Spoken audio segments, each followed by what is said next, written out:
കൂടുതൽ വിശദാംശങ്ങൾ ഇപ്പോഴും പുറത്തേക്ക് വന്നുകൊണ്ടിരിക്കുകയാണ്. ഇനിയും ചില വിവരങ്ങൾ നമുക്ക് ലഭിക്കേണ്ടതുണ്ട്. അതിൽ പ്രത്യേകിച്ച് എങ്ങനെയാണ് ഇപ്പോഴത്തെ ഈ സാമ്പത്തിക പ്രതിസന്ധിയെ മറികടക്കുക, എന്താണ് ഇത്രമേൽ ഗുരുതരമായ സാമ്പത്തിക പ്രതിസന്ധിയിലേക്ക് എത്തിച്ചിട്ടുള്ളത്, ഒപ്പം കേന്ദ്ര സർക്കാരിൻ്റെ ഗ്രാന്റ് അല്ലെങ്കിൽ മറ്റ് ആനുകൂല്യങ്ങൾ ഈ നിലയിൽ ഉള്ള തുക എത്രത്തോളമാണ്, ഇത്തരം വിശദാംശങ്ങളെല്ലാം നമുക്ക് കൂടുതൽ പ്രേക്ഷകരിലേക്ക് വരും മിനിറ്റുകളിൽ തന്നെ എത്തിക്കാൻ സാധിക്കും.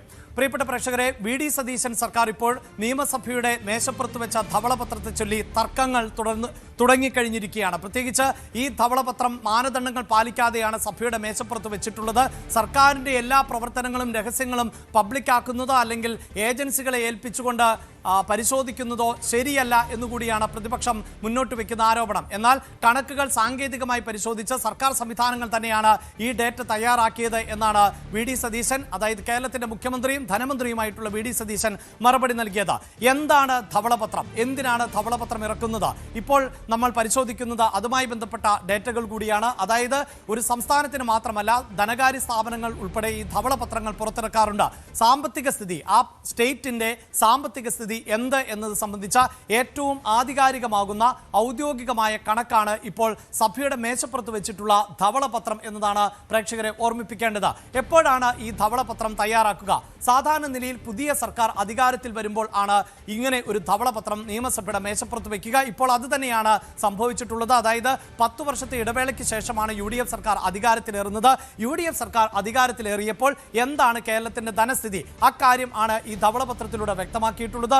മറ്റൊന്ന്, ഏതെങ്കിലും ഒരു സർക്കാർ ഭരണം തുടരുമ്പോൾ കടുത്ത സാമ്പത്തിക പ്രതിസന്ധി നേരിടുകയും ജനങ്ങൾക്ക് വലിയ ബുദ്ധിമുട്ട് അനുഭവപ്പെടുകയും ഒക്കെ ചെയ്യുന്ന സാഹചര്യത്തിൽ ആണ് ധവളപത്രം പുറത്തിറക്കി കണക്കുകൾ ഔദ്യോഗികമായി ഡേറ്റകളെ അധികരിച്ചുകൊണ്ട് തയ്യാറാക്കുന്നത് എന്നതാണ്. ഈ രണ്ട് സാഹചര്യങ്ങളിൽ ആണ് ഈ ധവളപത്രങ്ങൾ പുറത്തിറക്കുക എന്നുള്ളതാണ്. മറ്റൊന്ന്, എന്തായിരിക്കാം ഈ ധവളപത്രത്തിന്റെ ഉള്ളടക്കം, ആ വിവരങ്ങളാണ് ഇപ്പോൾ പുറത്തു വന്നുകൊണ്ടിരിക്കുന്നത്. അതിൽ നിലവിലെ കടബാധ്യത എത്ര എന്ന് സൂചിപ്പിക്കും. ആ ഡേറ്റ പ്രകാരം ആണ് ഇപ്പോൾ 5 ലക്ഷം കോടിയിൽ അധികം രൂപ കേരളത്തിന് കടബാധ്യതയുണ്ട് എന്ന ഡേറ്റ ഇപ്പോൾ പുറത്തു വരുന്നത്.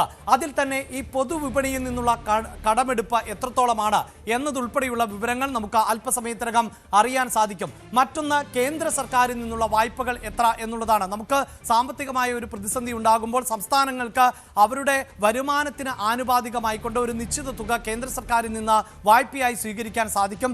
ഈ വായ്പ ഇപ്പോൾ എത്രത്തോളം പരിധിയുണ്ടോ അത്രത്തോളം എത്തി നിൽക്കുന്നു എന്നതാണ് കേന്ദ്ര സർക്കാരിൻ്റെ അവകാശവാദം. അതുകൊണ്ട് തന്നെ കേരളത്തിന് ഇനി കൂടുതൽ വായ്പകൾ നൽകാൻ സാധിക്കില്ല എന്നുകൂടി വ്യക്തമാക്കുമ്പോൾ എത്ര രൂപയാണ് ഇനി കേന്ദ്രത്തിൽ നിന്ന് വായ്പയായി ലഭിച്ചിട്ടുള്ളത്, ഇനി വായ്പ എടുക്കാൻ പറ്റുന്ന സാമ്പത്തിക സാഹചര്യമാണോ ഉള്ളത്, ഇക്കാര്യങ്ങൾ ധവളപത്രത്തിന്റെ ഉള്ളടക്കമായി വരും. ഒപ്പം ധനകാര്യ സ്ഥാപനങ്ങളിൽ നിന്നുള്ള കടമെടുപ്പ്, അതായത് മറ്റ് ധനകാര്യ സ്ഥാപനങ്ങളുണ്ട്, അതോടൊപ്പം തന്നെ വിദേശ രാജ്യങ്ങളിൽ നിന്ന് അടക്കം നമ്മൾ പ്രൊജക്റ്റുകൾ തയ്യാറാക്കാറുണ്ട്. ഇപ്പോൾ ജപ്പാൻ കുടിവെള്ള പദ്ധതി എന്നൊക്കെ ഉള്ള തരത്തിൽ നമ്മൾ പദ്ധതികളെ കുറിച്ച് കേട്ടിട്ടുണ്ട്.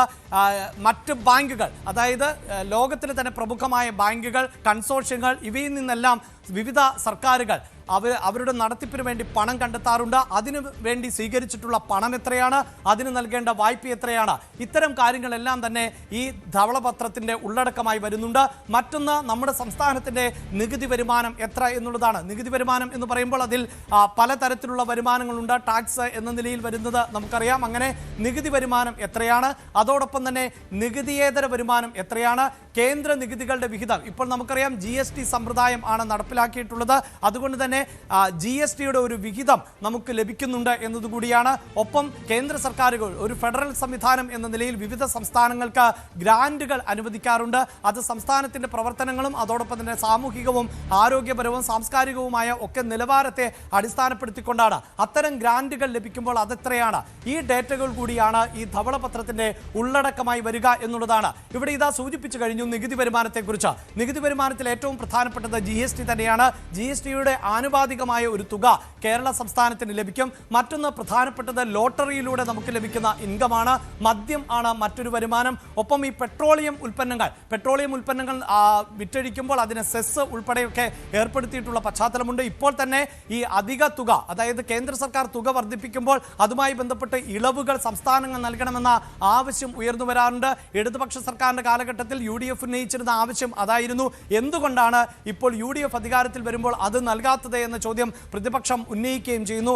അതോടൊപ്പം തന്നെ സ്റ്റാമ്പ് ഡ്യൂട്ടി ഇനത്തിലും തീർച്ചയായും നമുക്ക് വലിയ തോതിൽ നികുതി വരുമാനം ലഭിക്കുന്നുണ്ട്. ഇതിന്റെ ഡേറ്റകൾ തീർച്ചയായും ധവളപത്രത്തിൽ പ്രതീക്ഷിക്കാം. മറ്റൊന്ന് നികുതിയേതര വരുമാനമാണ്. നമുക്കറിയാം പല സർക്കാർ സേവനങ്ങൾക്കും നമ്മൾ ഫീസുകൾ നൽകേണ്ടതുണ്ട്. പല പേപ്പർ വർക്കുകൾക്കും നമ്മൾ ഫീസ് നൽകേണ്ടതുണ്ട്. ഉദാഹരണത്തിന് ഒരു ഡ്രൈവിംഗ് ലൈസൻസ്, ആ ലൈസൻസ് ലഭിക്കണമെങ്കിൽ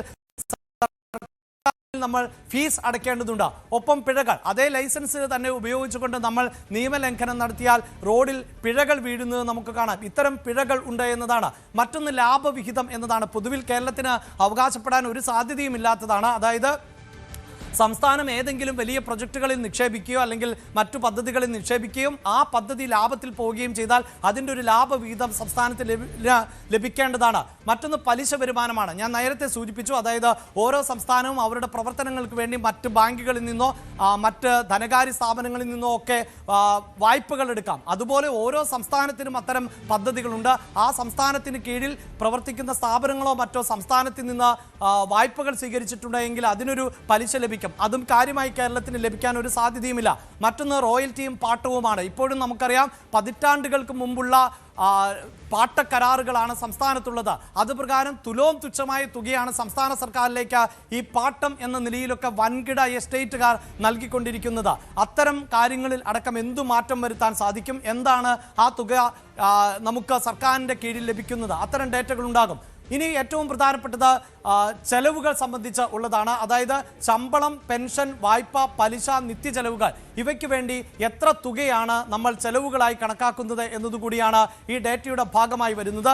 ഇനി ഇപ്പോൾ ഏതാണ്ട് 77%, അതായത് സംസ്ഥാന സർക്കാരിൻ്റെ വരുമാനത്തിൻ്റെ 77% ശമ്പളവും പെൻഷനും നൽകാനായി ചെലവഴിക്കുന്നു എന്ന ഡേറ്റ ഇപ്പോൾ പുറത്തു വരുമ്പോൾ മറ്റ് വികസന ചെലവുകൾ, ആശുപത്രികൾ, സ്കൂളുകൾ, റോഡുകൾ, പാലങ്ങൾ എന്നിങ്ങനെയുള്ള അടിസ്ഥാന സൗകര്യ വികസനത്തിന് വേണ്ടി നമുക്ക് കണ്ടെത്താൻ പറ്റുന്നത് ആകെ വരുമാനത്തിന്റെ കേവലം 30% എന്നതാണ് ഇപ്പോൾ ധവളപത്രത്തിലൂടെ പുറത്തു വന്നുകൊണ്ടിരിക്കുന്ന വിവരങ്ങൾ എന്നതാണ് എടുത്തു പറയേണ്ടത്.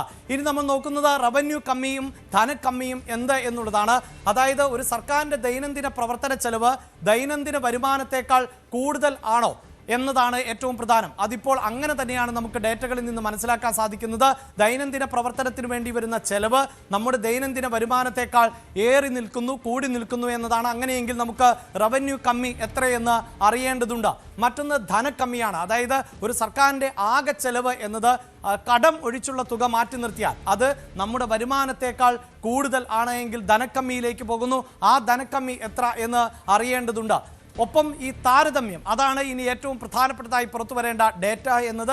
കഴിഞ്ഞ ഒരു 10 വർഷക്കാലം അല്ലെങ്കിൽ ഒരു നിശ്ചിത കാലയളവിൽ സംസ്ഥാനത്തിൻ്റെ വളർച്ച എത്ര ശതമാനമായിരുന്നു, ബാധ്യത എത്ര ശതമാനമായിരുന്നു, എപ്പോഴാണ് സംസ്ഥാനം അതിരൂക്ഷമായ സാമ്പത്തിക തകർച്ചയിലേക്ക് കടന്നത്, അതിൻ്റെ ഡേറ്റകൾ തീർച്ചയായും ഈ ധവളപത്രത്തിൻ്റെ ഉള്ളടക്കമായി നമുക്ക് പ്രതീക്ഷിക്കാം. കടം കൂടിയത് ഏത് കാലഘട്ടത്തിലാണ്, വരുമാനം കുറഞ്ഞത് എപ്പോഴാണ്, ഇത്തരം ഡേറ്റകൾ കൂടി ഈ ധവളപത്രത്തിൽ ഉണ്ടാകും എന്ന് വേണം നമുക്ക് മനസ്സിലാക്കാൻ. അങ്ങനെയെങ്കിൽ എന്തുകൊണ്ടാണ് ഈ പിഴവുകൾ സംഭവിച്ചത്? നികുതി പിരിവ് പരാജയപ്പെട്ടോ? സംസ്ഥാനത്ത് ഇപ്പോഴും വൻകിട സ്ഥാപനങ്ങൾ, കമ്പനികളൊക്കെ നികുതി വെട്ടിപ്പ് നടത്തുന്നു എന്ന ചില ഡേറ്റകൾ പുറത്തു വരുന്നുണ്ട്. അവിടെ സർക്കാരുകൾക്ക് പിഴവ് സംഭവിച്ചോ? കേന്ദ്ര വിഹിതം കൃത്യമായി ലഭിക്കുന്നില്ലേ? കേന്ദ്രം സാമ്പത്തികമായി ഞെരുക്കുന്നു എന്നുള്ളതാണ് കഴിഞ്ഞ 10 വർഷമായി LDF സർക്കാർ പ്രധാനമായും ഉന്നയിക്കുന്നത്. അത് യാഥാർത്ഥ്യമാണോ? എന്താണ് കേന്ദ്രവിഹിതം? എത്രയാണ് കേന്ദ്രവിഹിതം? എങ്ങനെയാണ് അതിൻ്റെ ലഭ്യത? മറ്റൊന്ന് പ്രകൃതി ദുരന്തങ്ങൾ. നമുക്കറിയാം ഇപ്പോൾ മുണ്ടക്കൈ, ചൂരന്മല പോലെയുള്ള ദുരന്തങ്ങളുണ്ട്. നിരന്തരമായി ദുരന്തങ്ങൾ വേട്ടയാടുന്ന സംസ്ഥാനങ്ങളുണ്ട്. ആ ഗണത്തിലല്ല കേരളം വരുന്നത് എങ്കിൽ പോലും പ്രകൃതി ദുരന്തങ്ങൾ അടക്കം സംസ്ഥാനത്തിൻ്റെ വരുമാനത്തിൽ കുറവുണ്ടാകാൻ കാരണമായിട്ടുണ്ടോ? മറ്റൊരു പ്രധാനപ്പെട്ട വിഷയം എന്നത് സർക്കാരുകൾ നടത്തുന്ന ധൂർത്താണ്. അതായത് വരവ് ചെലവ് കണക്കുകൾ മനസ്സിലാക്കാതെ അനാവശ്യമായി ചെലവാക്കി ധൂർത്തിലേക്ക് പോയിട്ടുണ്ടോ? ഇത്തരം കാര്യങ്ങൾ കൂടി നമുക്ക് ഈ ധവളപത്രത്തിൻ്റെ ഉള്ളടക്കമായി പ്രതീക്ഷിക്കാം. പരിഹാരം എന്ത്? അവിടെയാണ് ചില നിർദ്ദേശങ്ങൾ ഇപ്പോൾ സംസ്ഥാന സർക്കാർ മുന്നോട്ട് വെച്ചുകൊണ്ടിരിക്കുന്നത്. ഈ സാമ്പത്തിക നിയന്ത്രണങ്ങൾ ഉൾപ്പെടെയുള്ള നിർദ്ദേശങ്ങൾ വരും മണിക്കൂറുകളിൽ ഇതിൻ്റെ ഉള്ളടക്കത്തിലേക്ക് പോകുമ്പോൾ ഒരു പക്ഷേ നമുക്ക് പ്രതീക്ഷിക്കാവുന്നതാണ്. സർക്കാർ സ്വീകരിക്കാൻ പോകുന്ന നടപടി എന്തായിരിക്കും? ഇപ്പോഴത്തെ സാമ്പത്തിക പ്രതിസന്ധിയെ മറികടക്കാൻ മറികടക്കാൻ സർക്കാർ എന്ത് പരിഹാരം കണ്ടെത്തും എന്നത് ധവളപത്രത്തിൽ നിർദ്ദേശമായി ഉണ്ടാകും. അതാണിപ്പോൾ ഈ ലാഭകരമല്ലാത്ത പൊതുമേഖലാ സ്ഥാപനങ്ങൾ ഉൾപ്പെടെ സ്വകാര്യവൽക്കരിക്കുകയോ അടച്ചുപൂട്ടുകയോ ചെയ്യണം എന്ന നിർദ്ദേശമടക്കം വരാൻ പോകുന്നത്. വരുമാനം വർദ്ധിപ്പിക്കാൻ എന്തു മാർഗങ്ങൾ, സാധാരണക്കാരായ ആളുകൾക്ക് അമിത ഭാരം ഉണ്ടാകാത്ത തരത്തിൽ എങ്ങനെയാണ് വരുമാനം വർദ്ധിപ്പിക്കുക എന്നത് സംബന്ധിച്ച നിർദ്ദേശങ്ങൾ ധവളപത്രത്തിൽ പ്രതീക്ഷിക്കാം. ചെലവ് ചുരുക്കൽ പ്രഖ്യാപനം, എങ്ങനെ ഈ സർക്കാർ ചെലവ് ചുരുക്കും? ഇപ്പോൾ തന്നെ അതിനുവേണ്ട ചില നീക്കങ്ങളിലേക്ക് സർക്കാർ കടക്കുന്നുണ്ട് എന്നതാണ് പറയുന്നത്. പക്ഷേ ഈ ബോർഡ് കോർപ്പറേഷൻ സ്ഥാനങ്ങൾ, അതുപോലെയുള്ള അംഗസംഖ്യ, അതിലൊക്കെ ഇപ്പോഴും വിമർശനങ്ങൾ നേരിടുന്നുണ്ട്. PSC അംഗങ്ങളുടെ എണ്ണം കുറയ്ക്കുമോ? എന്തിനാണ് ഈ ആധുനിക കാലഘട്ടത്തിൽ പോലും ഇത്രയധികം PSC അംഗങ്ങൾ എന്ന ചോദ്യമൊക്കെ ഉയരുമ്പോൾ അതിലൊന്നും കുറവ് വരുത്തില്ല എന്ന സൂചനകളാണ് വരുന്നത്. അപ്പോൾ പിന്നെ എങ്ങനെയാണ് ഈ സംസ്ഥാന സർക്കാർ ചെലവ് ചുരുക്കാൻ പോകുന്നത്? ഇത്തരം ഡേറ്റകൾ ആണ് ഒരു സർക്കാർ പുറത്തിറക്കുന്ന ധവളപത്രത്തിന്റെ ഉള്ളടക്കമായി ഉണ്ടാവുക എന്നതാണ് ഈ ഘട്ടത്തിൽ പ്രേക്ഷകരെ ഓർമ്മിപ്പിക്കാനുള്ളത്. നമുക്ക് ഈ ധവളപത്രത്തിന്റെ ഉള്ളടക്കത്തിൽ എന്തൊക്കെയാണ് ഇപ്പോൾ മനസ്സിലാക്കാൻ സാധിച്ചിട്ടുള്ളത്, ആ ഡേറ്റയിലേക്ക് വളരെ പെട്ടെന്ന് തിരികെ എത്താം ഇടവേളയ്ക്ക് ശേഷം. കൂടുതൽ വാർത്തകൾക്ക് News 18 Keralam YouTube channel subscribe ചെയ്യുക.